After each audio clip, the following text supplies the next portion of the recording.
definitely. Mark, we're not over. This is a 90-minute session. Perfect, even better. I'm just used to being told by a sales rep, do it. No. Hey, if somebody gives a wrong answer at any point, what happens? Do they get a retro? Do they get feedback right away on why it was wrong, or what's the story? No, the check me now button is just letting them know that their response was not correct. So there's always the ability for them to use the hint. The hint is going to give them the ability to get more clues. And then if the hint doesn't get them there, there's the solution brief that they can access, that it's kind of like an open book test. The idea behind just telling them, if what they did was wrong isn't necessarily a bad thing. It's like, just go back to the data. Just go back to the data. The answer's there. True. As an example, the hint may get them closer to the right section of data, as an example, if they're way off. And then the solution brief is going to, give them the answer. So we take that approach. And then obviously, as having the ability to do these in a guided format, Cyberbit or the organization or a partner, however they want the format to be ran, that person can help them in a training mode, get a real industry expert to help them along the way as well. And another question from my side. So what really are like the base requirements or prerequisites to actually do some of these courses? Because you've definitely illustrated or demonstrated, I should say, a wide range of skill sets that not everyone may possess today. Yeah, good question. So every scenario will actually have what we call recommended skills. Okay. These are the recommended skill sets for a scenario. And think of it like this. I don't need every single person in this. Let's say this is a team of 5. There's 4 recommended skill sets here. So if the 5 people can collectively cover the skill set, that's okay. Because what you're going to get actually naturally is cross-training and I call it cross-pollinating each other. And not every one person does everything typically in an environment. Not saying those don't exist, because I was that guy once. And that's really as much as it takes to kind of get, right? It's training. They're not going to ever be considered prerequisites. However, what we like to say is if you meet the recommended skill sets, 90% of the time, the 4 hours is plenty, if not less, just depending on the team. Okay. The other side of it that I would add to Mark's answer is that we have more basic foundational like scenarios, whether it be around, if you could take us over to one of those, Mark, the firewall. We have a firewall 1 and a firewall 2, and the same thing for the SIM, where it's not a full network. They really, narrow it down to a more basic scenario, specifically giving you those foundational skills around a Palo Alto firewall or checkpoint firewall. And then they build on it a little bit with firewall 2. And then, those give you some of that foundational knowledge to move into more of the advanced scenario like Mark showed. And we also are adding, as we go, a lot of those foundational curriculum like labs that'll give you that foundational knowledge as well. Mm-hmm. And we also are giving some understanding to, what is, if you're a tier 1 analyst, what are those curriculum paths? What can they look like in terms of recommended scenarios as you go to build those skill sets? So you're not just randomly necessarily picking one.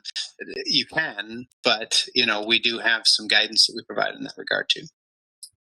Yeah, no, thank you for bringing that up. So we actually have labs, which if you're looking at my screen now, that's what these are. And that's exactly what he's talking about. Okay. One of my favorites is network protocol analysis, because to be a great security professional is to really understand the networking side of it, understanding the OSI model, how things fly through the environment, and then the power of a Wireshark. It's not just a networking tool. And in this lab specifically, we can show you how to listen to an SMTP conversation, convert it into an IML. And once it's in an IML format, I can export it as an EML and open it with Outlook and then actually extract an attachment.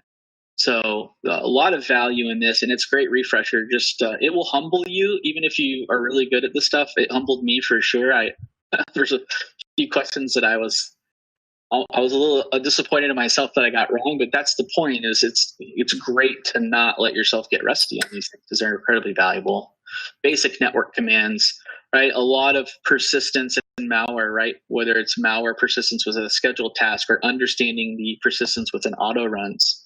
All of these are designed to allow someone to say, I'm not ready for that end-to-end attack. So I'm going to go start with these labs. And once I'm done with these labs, there's a path to get them to that point where they're prepared to take on an end-to-end attack with the team or even by themselves just to see how they hold up. So I would say actually. Go ahead, I'm sorry. So I would also say this, from a hyper-realistic solution, like it's super cool in terms of what it's able to prepare you for. But what I've found as well is that the majority of clients are very reactive. So they don't actually go ahead and, let's say, subscribe to a lot of these things unless they've actually had an attack. So another question that I would ask, is there an aspect of the solution that would be able to, let's say, recreate the client's environment so that we can showcase to them how vulnerable their systems are? Standpoint, or even from a configuration standpoint, is that possible? Because, and as I said, I see it more, I see that as another application that this solution could be used for. That's why I asked. Absolutely. So most of our major, or I would say our Fortune 100 customers are using the range in exactly that format. They've got this out-of-the-box concept for the basic training, yes, and then they actually replicate portions of their environment for the red teams. The red teams have an ability to replicate their portions of their environment, yes, and stress test and or compromise those certain sections, and then from there they can recreate portions of the environment after they've seen, let's say, a PCAP that was an exploit that really ate their lunch. It can replicate the environment, not only their environment, but if you have the right PCAP, you can actually replicate the attacker infrastructure, deploy it into this micro network to simulate the attack again, and then drop it into a scenario where you have your blue team defending the environments with your tools configured your way, to train how to respond to those things. You can graduate from there to even implement refining not only the operational playbooks, but the technology playbooks, including things like SOAR as well. So if you're looking into defining and developing a SOAR or even integrating it, we're already actively working with Palo as they had acquired Demisto, and I don't know its new name off the top of my head, but that will be something to come very soon in our platform as well. Okay. And hey, Mark, thank you for that humbling comment that you mentioned earlier. I'm glad I'm not the only one. Couple of questions, man. So I noticed that the scenarios can be easy, intermediate, or advanced. Is there a significant difference between the three levels? Yeah, but they're all very. I would say, to some degree, for the most part, time is one thing. You're always going to see the harder ones be a good 3 to 4 hours. The easier ones are going to range in the 2-hour time frame. Some of them maybe like an hour and a half. It just depends. Think of it like this: you have a tier 1 SOC analyst, so they're going to have skills. They're going to be things that you would hope that they can get to in terms of technical competency. That's where easy and a few of the intermediate fall. Tier 2 is going to have a lot of the intermediate and some of those advanced. And then your threat hunters, your specialists, your tier 3 or escalation types are going to have some of those more advanced ones. That's kind of our thought process behind if you were to classify them as groups of people you may hire, in terms of how we would rank them. Difficulty, I guess, is really it just depends. If you were to say, hey, Mark, go do something in Windows forensics, well, I would be much better in Windows than I would Linux. So even if it's technically an intermediate one, I may not be at that level there in that, and then attack specific to that OS. So we leave it we don't put a lot of restriction on your path to train your folks in a specific way. but we do make recommendations and suggestions. Is there a randomness to the attack itself, so that if I run the same thing over and over at the same level, I always get different parameters? Well, yeah, you can do that absolutely in the dedicated instance. There is an option for me to facilitate a training. Let's say I'm taking 5 folks and I've run them through a scenario. This will be their 3rd time. I can actually make modifications to the training on the fly from the admin console. Oh, that's cool. I can check a box that says run a silent attack. What we do there is we modify the threshold of the similar so that those rules don't fire. All of the information's in the sim. There's just no rule that says, hey, there was a port scan and a password brute force. I can speed up or slow down how long it takes the attack to deploy in the environment. I can change the attacker IP for every stage of the attack as well. And last but not least, I call it the most difficult thing.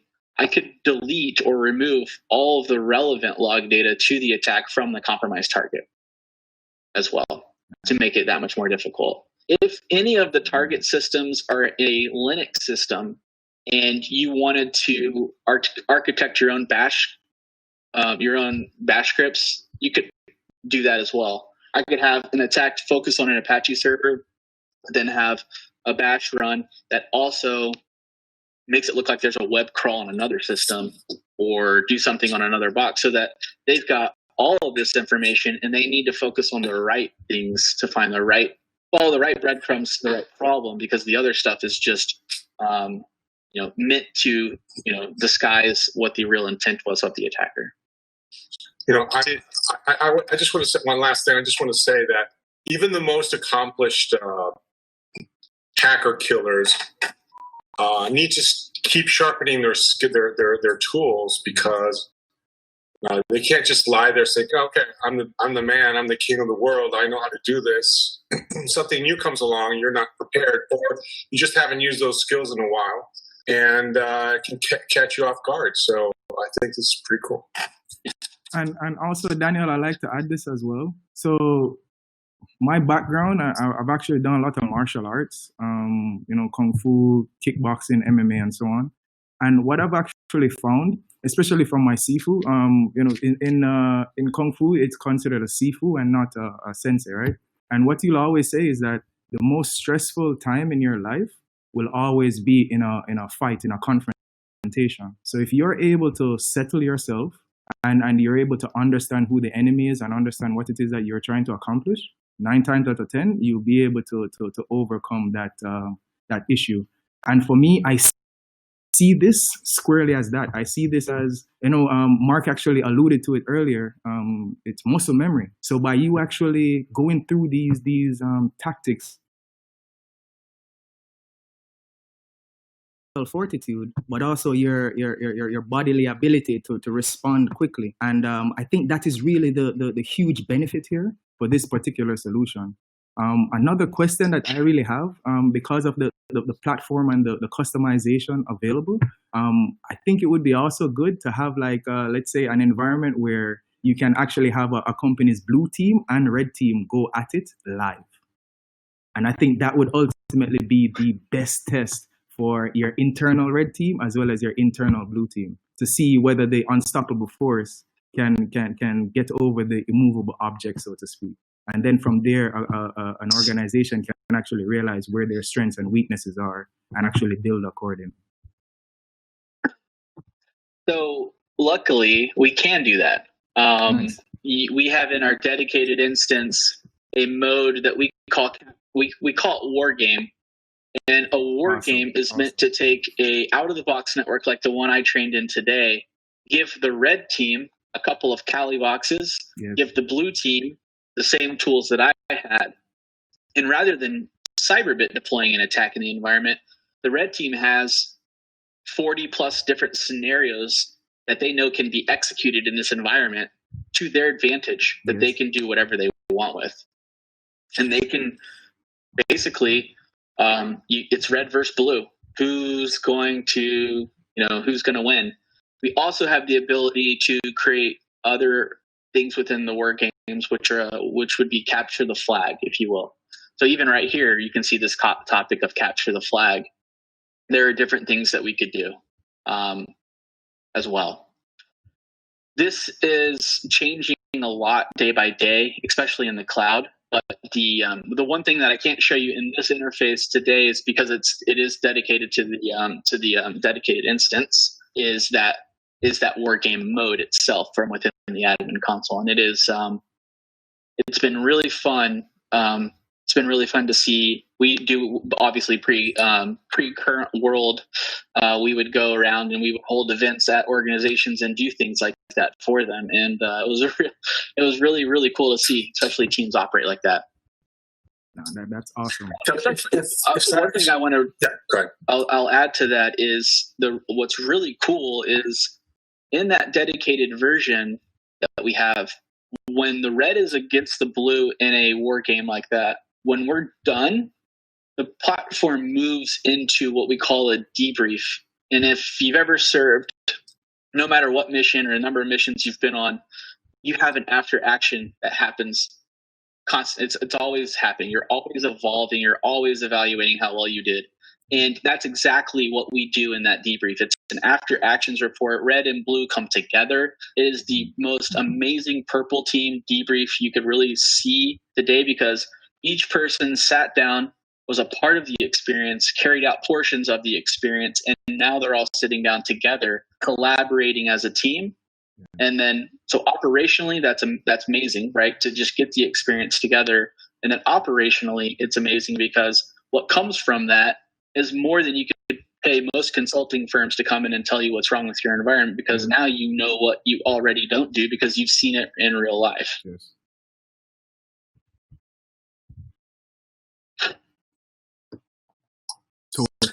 I just wanted to ask you, cyber criminals, they're always coming up with new ways to attack and do their thing, right?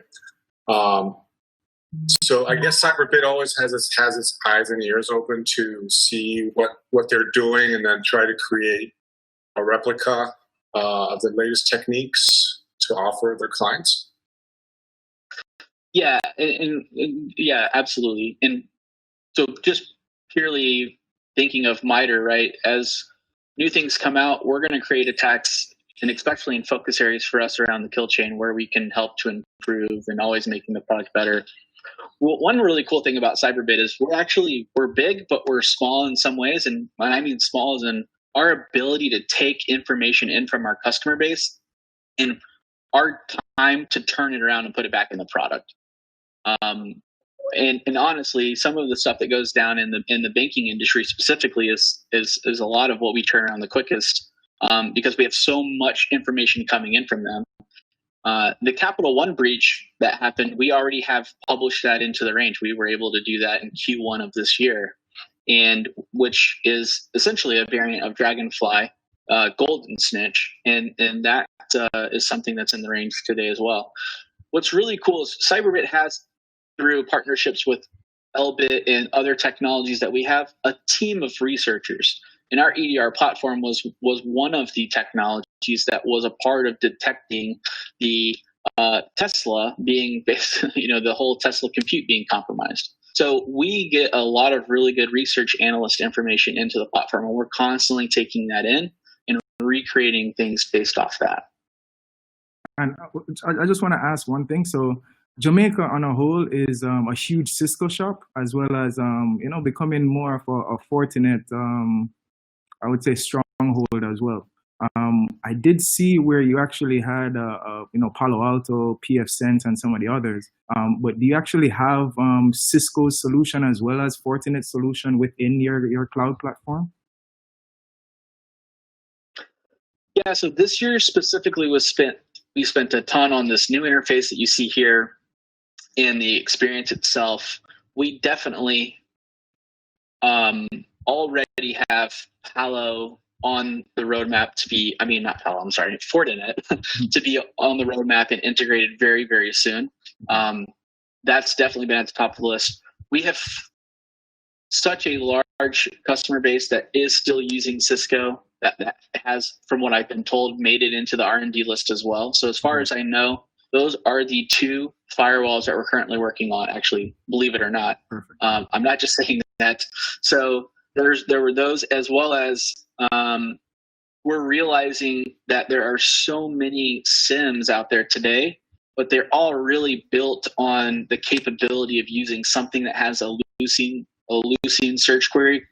So we're thinking of, rather than trying to get every single one of them, maybe just start with Elastic and kind of go from there. So just to kind of take it into terms of something that's new and different than some of the other stuff out there as well. No, definitely.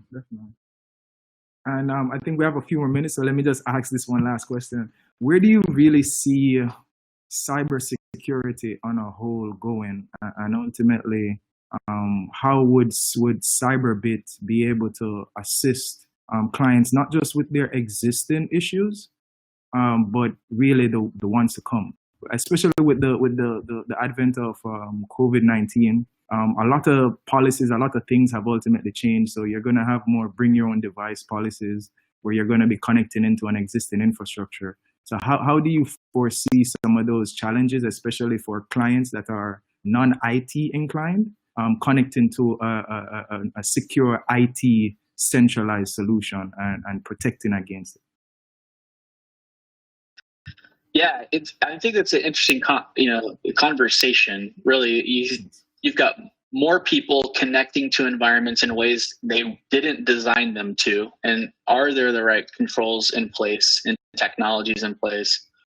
If someone's using their own asset, can they even determine whether it is their own and prevent certain data from getting to it? And then aside from that is, what do they have in place? If you weren't a cloud-focused email system and don't have things in line with email protection, that's still the number one vector, right? And so if someone's got Outlook on their personal computer at home and there's no security, it's just, hey, I threw in my email address and my password and it just worked. That's a bad thing, right? Yes. That could be a potentially very bad thing. So when I think in terms of a company who's going to come to this platform and look at what's available and what we're doing, I see that, look, we have less people talking in cubes and hallways because we're all at home in most cases. So there's an opportunity for us to have more time to potentially train and up our skills in this current world that we're living in today. I see value in having the ability to train in a platform like that from that perspective. Also, when you bring teams together, what comes from this a lot, and I think I've mentioned this, is that all of the things they start to realize that's wrong with what they've done and how their SIM is pulling in log data, or we don't correlate that, or wow, I don't get that Windows event code in the SIM, and it is incredibly valuable that I have that, because now I can see not only was the login successful and log off, but the credential validation that comes from NT is incredibly valuable if it's on the domain controller, because they didn't log into the domain controller. It just validated that the credentials were valid, right? Yes. And so that's a different event code that if you don't have, you don't know. Yes. But it's hugely important to log. And so there's a lot that comes from it, that and collaborating. But I think that the number one thing for me is, and you said it way better than I've ever said it, and I say it in all of these trainings, is when your team experiences an attack for the first time and they have no real experience, it's a high pressure situation. And I know for me personally, when I'm under stress, my IQ does not skyrocket. My IQ drops dramatically and quickly.